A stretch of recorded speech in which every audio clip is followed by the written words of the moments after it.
여러분, 말씀을 나누는 시간입니다.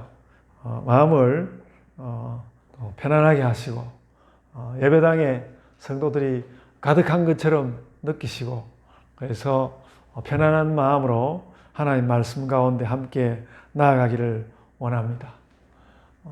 어떤 분이 자주 큐티 목회 그래서 무슨 목회를 그냥 하면 되지 큐티 목회는 무슨 큐티 목회, 그런 생각을 했습니다만, 그래도 우리도 요즘 이제 큐티를 이렇게 나누고 있고, 이 큐티 나눔을 하면 본문의 느낌이 그렇지 않은 때와는 달리 느낌이 실제적으로 오는 경우가 간혹 있습니다. 오늘 본문이 그랬는데요. 지난 금요일에 큐티를 나누었던 분들에게는 제가 이미 했던 말입니다. 이 말씀, 오늘 본문 말씀을 이렇게 읽고 있는데, 특히 이제 앞부분 그 2장 11절로부터 22절까지 이르는 모세의 이야기를 읽고 있는데, 본문에서 그 말씀을 이렇게 읽고 있는데 본문으로부터 저에게 물결처럼 밀려오는 어떤 느낌이 있었습니다. 좋은 사람이 돼야 되겠구나, 그런 느낌이 막 밀려왔습니다. 여러분, 오늘 본문에는 등장인물이 아주 여러 모양으로 나오지 않습니까? 그래서 그 무엇보다도 성경이 사람의 중요성을 말씀하는 것 같았고요. 결국에는 좋은 사람이 절실하다는 것을 느끼게 되었습니다. 그래서 그 느낌은 이번 주에 지난 그 금요일 날 만나던 그 큐티 나눔을 하던 그 시간부터 지금 지나서 이번 주간을 지내면서 저에게는 그것이 계시와 같이 느껴졌습니다. 성경은 원래 하나님을 이야기하고, 그래서 성경을 읽은 우리는 세상에 대하여서 이 하나님을 잘 이야기하고 싶고, 이렇게 하나님을 나타내는 것이, 또 하나님을 이야기하는 것이 계시인데, 오늘 말씀에서는 그것과는 좀 다른 느낌의 계시를 받는 것 같았습니다. 성경 말씀에 계속 많은 사람의 이야기를 하면서 너는 좀 좋은 사람이 돼야 돼, 그런 말씀으로 말씀이 다가온다는 것이죠. 그러니까 본문 말씀이 딱 정해진 어떤 그 단어로 너는 좋은 사람이 되어야 돼, 이렇게 직접 말하지는 않습니다. 그냥 많은 등장인물들이 나와서 막 서로가 막 부대끼거든요. 근데 모세는, 그러는 중에 모세는 선행을 한다는 것이 사람을 죽이게 되었고, 그보다 더 안타까운 것은 그 때문에 이제 도망자가 되었죠. 한편, 근데 그 화가 나는 것은 영화 제목 그대로 이집트 왕자 아닙니까? 이집트 왕자인데, 이거 나쁜 애굽 사람 하나 죽었다고, 나쁜 놈 하나 죽였다고 애굽의 왕이 바로 모세를 죽이겠다는 생각을 하는데, 이게 뭐 인종차별 같은 것도 좀 느껴지고요. 아니면 가만히 좀 더 생각을 해보면 모세가 그 왕자의 직분을 가진 자로서 그 이스라엘 사람이 아니라, 히브리 사람이 아니라 애굽 사람을 주변을 살펴보고 죽인 다음에 모래 속에다가 감추었다는 것은 이 장차 모세가 뭔가 애굽을 향하여서 모반을 할 가능성이 느껴졌기 때문일 수도 있겠다, 그런 생각도 하여간 듭니다. 여러 가지 생각을 하게 되죠. 그래서 어쨌든 우리는 뭐 살인자 모세를 그가 뭐 모반을 일으킬 모반의 그 기초를 보인 사람이라 할지라도 살인자 모세를 우리가 두둔해야 되는 건가 하는 이제 윤리적인 그런 생각도 함께 하게 되고요. 어쨌든 결국 도망자가 되어서 사람들이 적은 광야 지역으로 왔는데, 뭐 사람을 피해서 또 왔다고 해도 또 사람들 사이에 있을 수밖에 없고, 모세는 다시 양을 치는 여자들을 돕게 되었습니다. 근데 이번에는 이제 그 완력을 쓰는 그 목자들로부터 여자들을 구해 주었는데, 이번에는 운 좋게 사고가 없었고, 오히려 그 이제 도와준 그 여자들과 그 아버지가 융숭하게 대접을 하게 되어서 대접을 잘 받게 되었습니다. 근데 이런 이야기와 분위기를 전체로서 이렇게 그 이야기를 처음 막 이게 뭐지? 모세가 정말 모반자로서의 가능성이 있었던 거 아니야? 뭐 이런 느낌도 느끼면서 하여간 전체로서 말씀을 받아들이고 있는데 그런데 그 성경으로부터 제 마음을 향해서 성경이 제 마음을 향하여서 그 스며드는 깨달음이 있는데 어쨌든 좋은 사람이 너무나 필요한 거야. 좋은 사람이 너무나 필요한 거야. 그런 말씀이 제 속으로 파고 들었습니다. 그래서 이 말씀은 어떤 그 평소에 청천벽력 같은 그런 계시의 느낌은 아니지만 제 마음 속으로 점점 끼쳐 들어와서 그 분위기가 저를 사로잡았습니다. 너는 좀 좋은 사람이 되면 좋겠어. 그런 느낌이 그 성경 말씀을 통해서 이렇게 스며 들어오는 것이죠.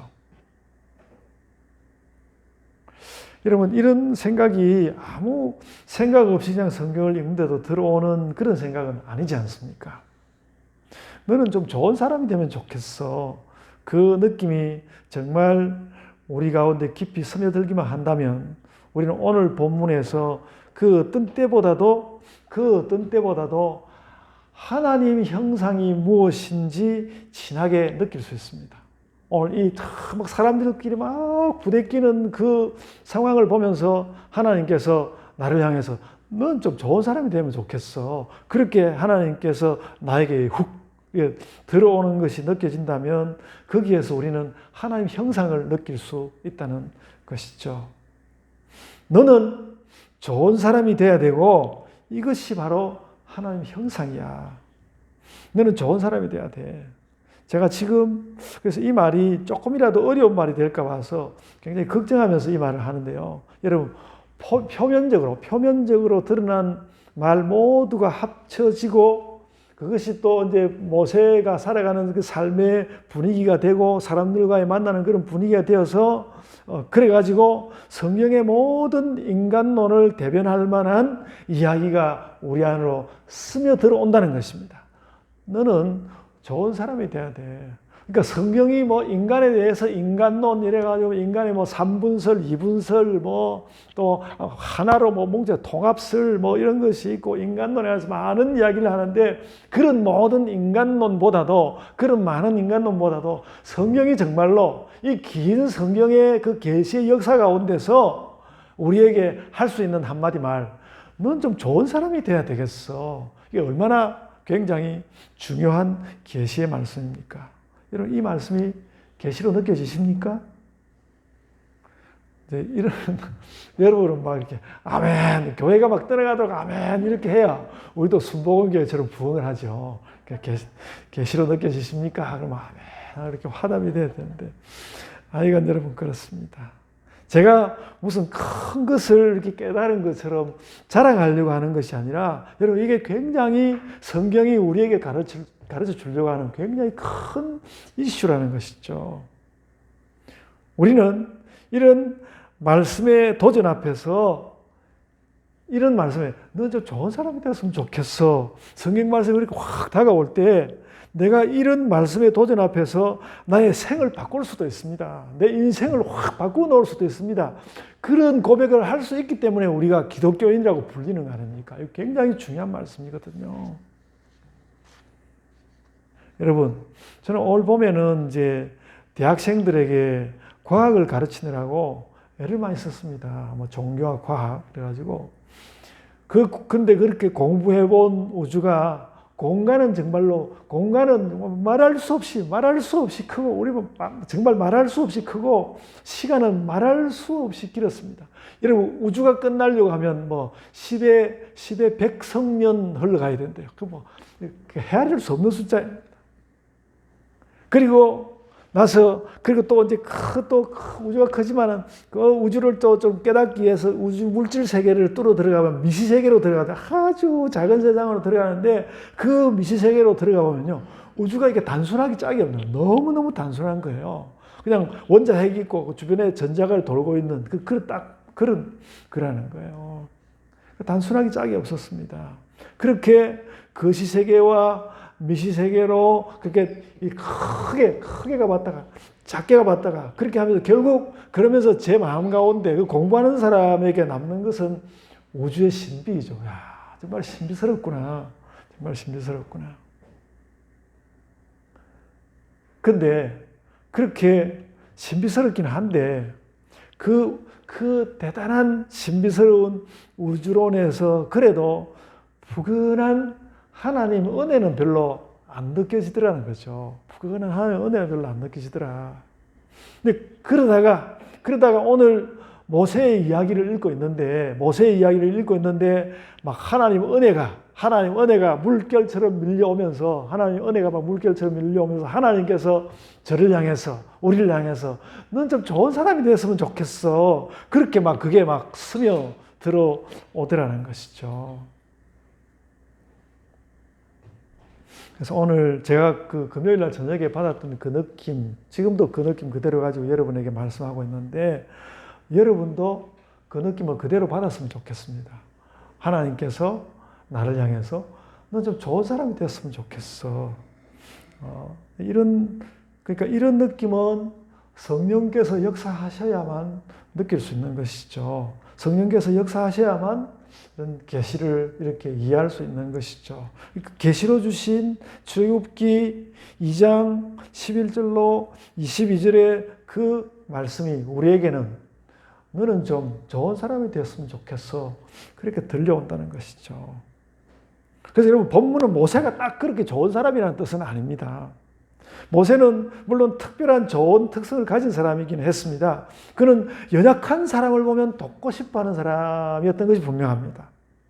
11절에서는 애굽 사람이 히브리 사람을 치는 것을 보고 그를 쳐서 죽였습니다. 그냥 놔두면 안 그랬을 텐데 하여간 그 약한 동족인 까닭도 있지만 그 약한 히브리 사람을 지켜주고 싶었습니다. 그래서 이 부분의 분위기를 보면 이 애굽 사람이 나쁜 짓을 하기는 했지만은 그가 애굽 사람이니까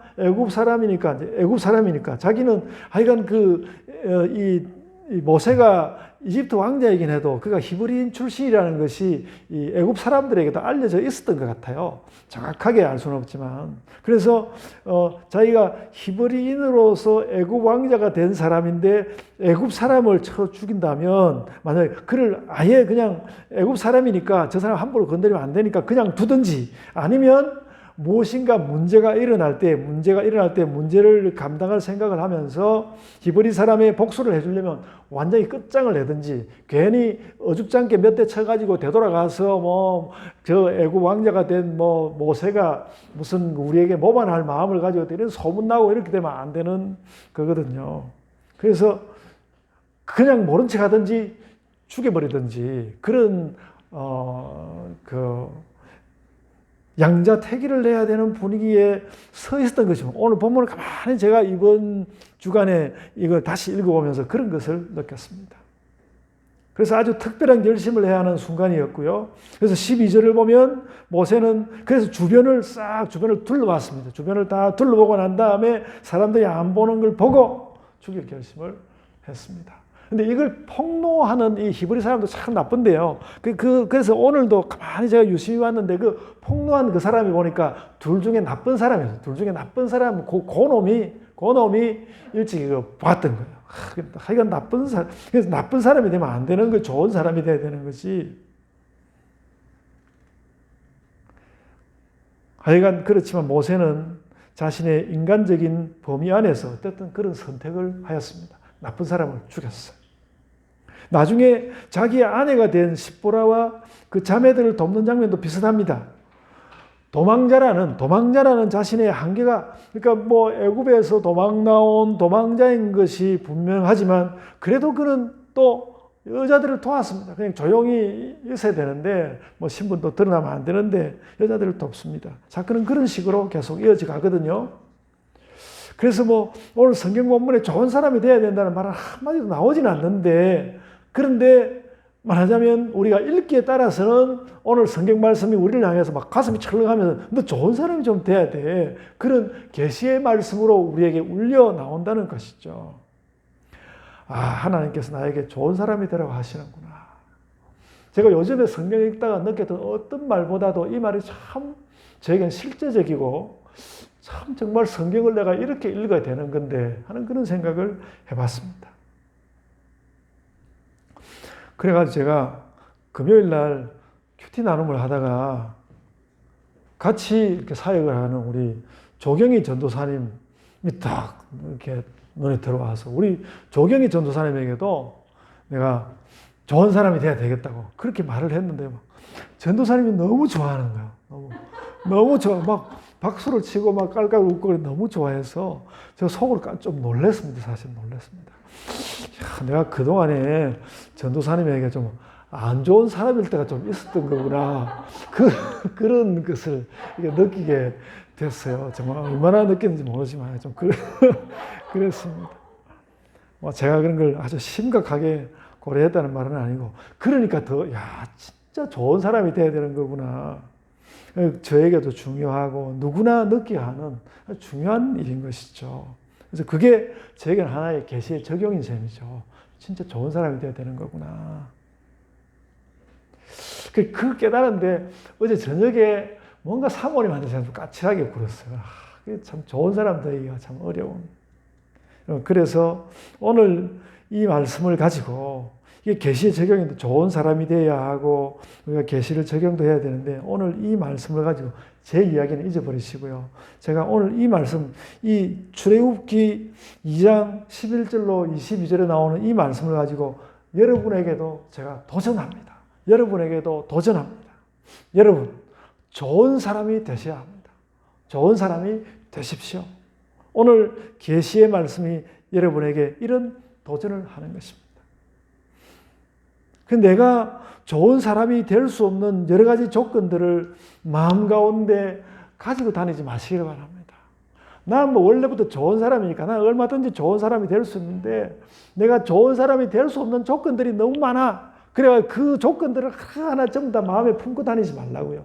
우리 그런 것을 품고 다니거든요. 대부분의 사람들이 내가 좋은 사람이 될 수 없는 이유가 다 마음속에 들어가 있기 때문에 그 좋은 사람이 될 수 없는 거 아닙니까? 원래 나는 좋은 사람인데 하나님께서 하나님 형상도 주셨는데 그렇단 말이에요. 그러니까 내가 좋은 사람이 될 수 없는 여러 가지 조건들을 마음에 품고 다니지 말자는 거죠.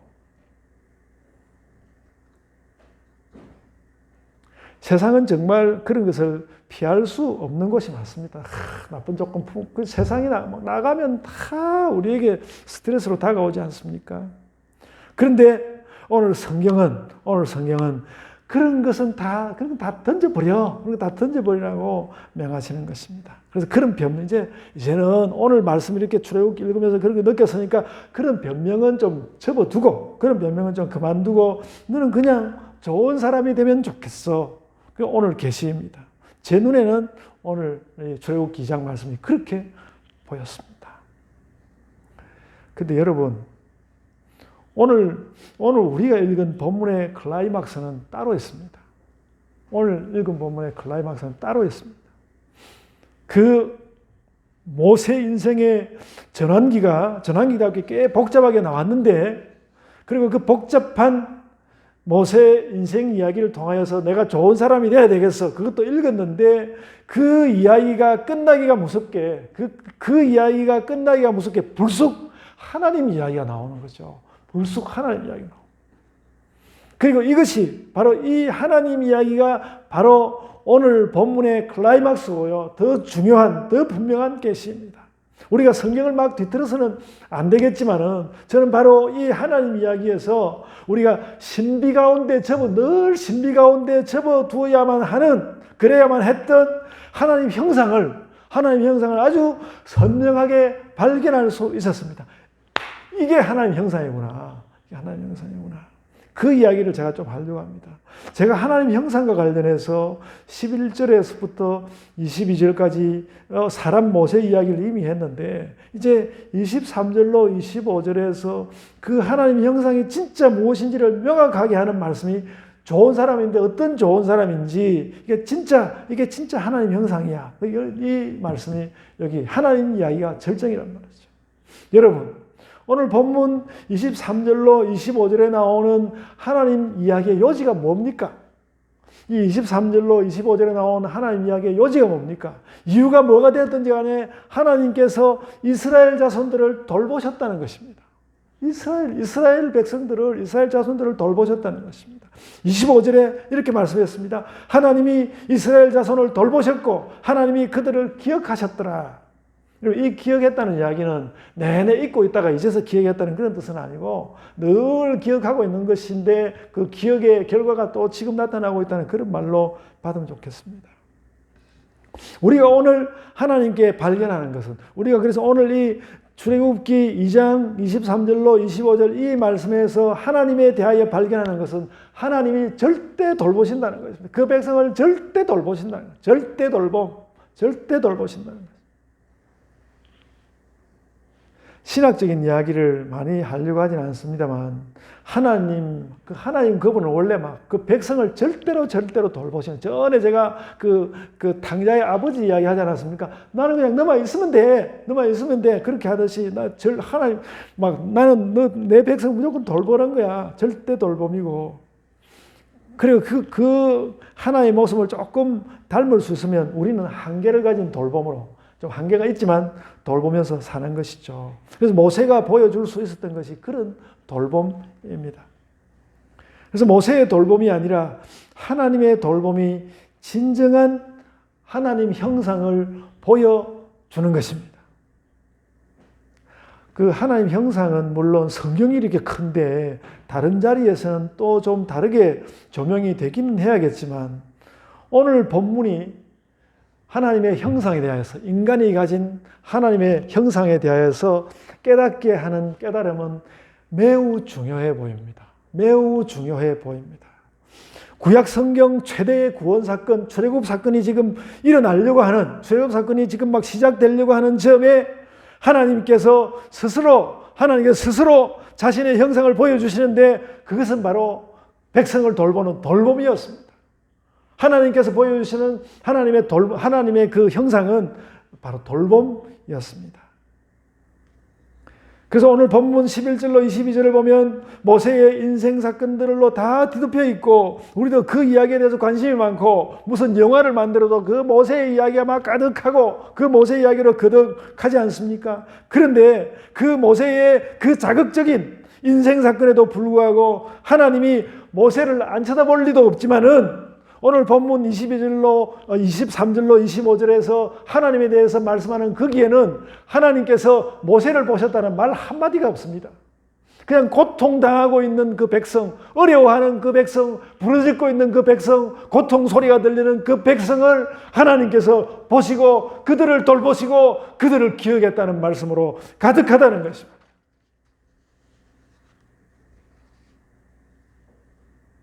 백성들이 탄식을 하고 부르짖으니까 하나님께서 그 고통 소리를 들으셨습니다.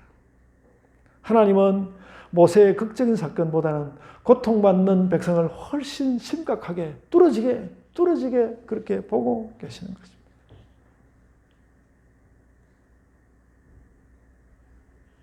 그리고 그것이 오늘 본문이 보여주는 하나님 형상입니다. 여러분, 우리나라에도 아주 자기 교회를 유엔 본부처럼 세워놓고 있는 그런 교회가 있지만은 하나님께서 그런 유엔 본부 같은 그런 교회는 하나님이 안 돌봐줘도 자기들이 다 돌보고 사니까 적어놓고 정말로 작은 교회, 우리 교회보다도요 더 어려운 교회, 그런 곳에 하나님께서 눈을 크게 박아서 하나님께서 보고 계시지 않을까, 저는 이 말씀 가운데는 그런 생각이 듭니다.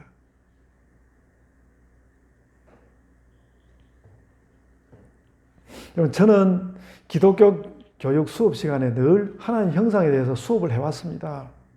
지성과 덕성과 신앙이 전인적으로 잘 성장한 사람이 그것이 하나님 형상이다.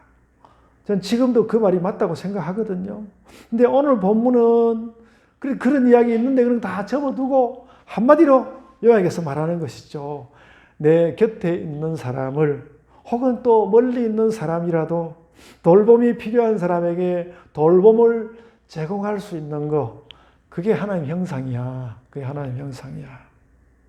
여러분, 사람은 한계가 많습니다.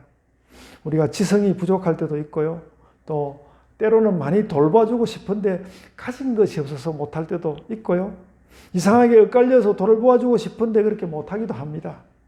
성경은 그런 것을 탓하거나 꾸지람하지는 않는 것 같습니다.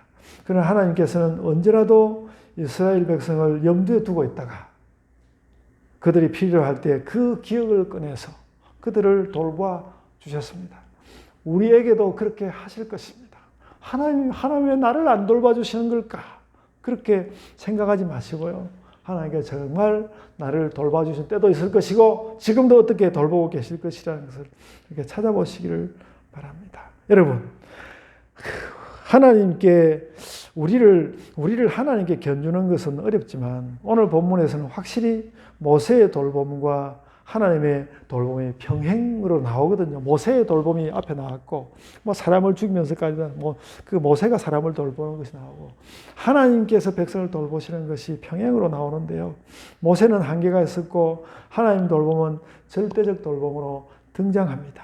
그리고 모세의 돌봄도, 이 모세라는 돌봄도, 모세의 돌봄도 덮어버릴 건 아니고요. 그 돌봄도 한계는 있지만 그래도 그것도 돌봄이었다. 돌봄이다. 이 돌봄은 하나님은 절대 돌봄이시고 우리는 또 그 하나님 형상을 닮아서 한계가 있지만 그래도 돌봄이다.